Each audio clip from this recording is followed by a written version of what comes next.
আমরা কিন্তু উমামাকেও বেশ কয়েকবার দেখেছি সে সচিবালয়ে ঘুরছে। তো ধরেন সচিবালয়ে সে কি করতো, সচিবালয়ে তার কি কাজ ছিল? সে কি কোনো পলিসি মেকিং এ ছিল, কোনো কমিশনের মেম্বার ছিল, কোনো কমিটিতে ছিল?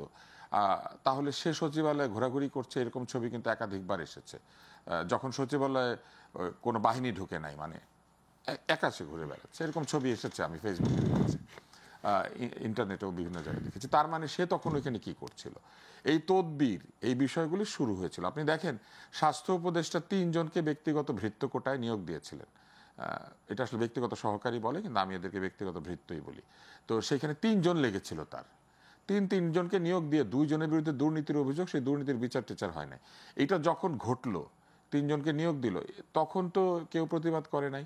তখন তো আব্দুল্লাহ সাহেব বলেন নাই যে আপনি কিন্তু উল্টাপাল্টা করলে আপনার বেতন ফেরত দিয়ে চলে যাইতে হবে। এখন ধরেন এটা যদি হয়, বেতন ফেরত দিয়ে স্বাস্থ্য উপদেষ্টা চলে যাচ্ছেন, তাহলে কালকে আরো কয়েকজনকে এরকম বেতন ফেরত দিয়ে চলে যাইতে হবে।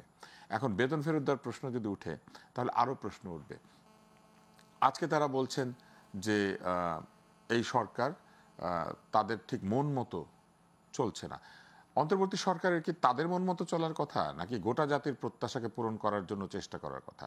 অন্তর্বর্তী সরকারের কি কোনো একটি দলকে খুশি করার কথা, নাকি গোটা জাতির যে খুশি হওয়ার বিষয়টা সেই দিকে নজর দেওয়ার কথা? কিন্তু তাদের স্টেক তো এটার মধ্যে বেশি, কারণ হচ্ছে তারা এই সরকারকে নিজেরা পছন্দ করেছিলেন। না, তারা যাকে পছন্দ করেছিলেন, মাত্র 11 মাসে হানিমুন শেষ হয়ে, ঝগড়াঝাটি হয়ে এখন একটা ডিভোর্সের পর্যায়ে চলে যাচ্ছে, এবং সেইখানে দেনমোহরের টাকা ফেরত দিয়া চলে যাইতে হবে। ব্যাপারটা কি এরকম? মানে আমি দেনমোহরের টাকা আপনি দিয়েছিলাম, এটা ফেরত দিয়ে দেন, মানে বেতন ফেরত দেন, এটা কি ঠিক হচ্ছে?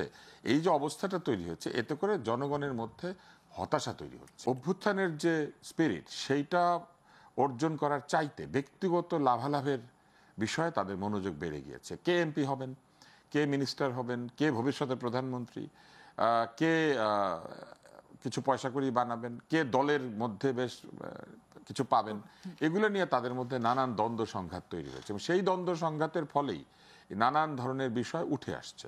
যেমন দেখেন, এই বৈষম্য বিরোধী ছাত্র আন্দোলন নিয়ে আপনি যে কথাটি বললেন, এটা প্রথমে একবার বিলুপ্ত করে দিতে চেয়েছিল, তারপর আবার সেটা রেখেছিল, সেইখানে মুখপাত্র হিসেবে উমামাকে রেখেছিল।